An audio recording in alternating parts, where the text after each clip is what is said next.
चलो आज मैं तुमको अपना काम दिखाता हूँ, मेरा कैसा काम है। ये जितना झूला है ना, हाँ। मैं इन सब का मालिक हूँ। सच में यहाँ का मालिक हो? और तुमको क्या लग रहा है मैं यहाँ जॉब कर रहा हूँ? फेस से तो नहीं लगते।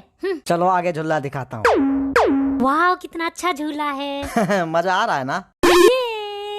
जानते हो इस झूले का 150 रुपया टिकट है।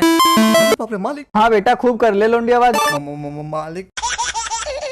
अरे रुक क्यों गए, झुलाओ ना। नहीं मालिक, गर्लफ्रेंड आई थी। इसी बात के तो मैं तुझे पैसा देता हूँ। अरे उतर क्यों गए? क्या हुआ?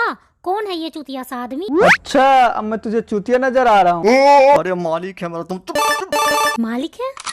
नहीं मालिक, चूतिया आपको नहीं बोले थे, आपको बोले थे कितना अच्छा आदमी है। इसको तूने बताया कि मैं मालिक हूँ। चल निकल जा नौकरी से, आज के बाद दिखाई भी मत दे जाइयो बिल्कुल। मुझे तो बोल रहा था मैं मालिक हूँ।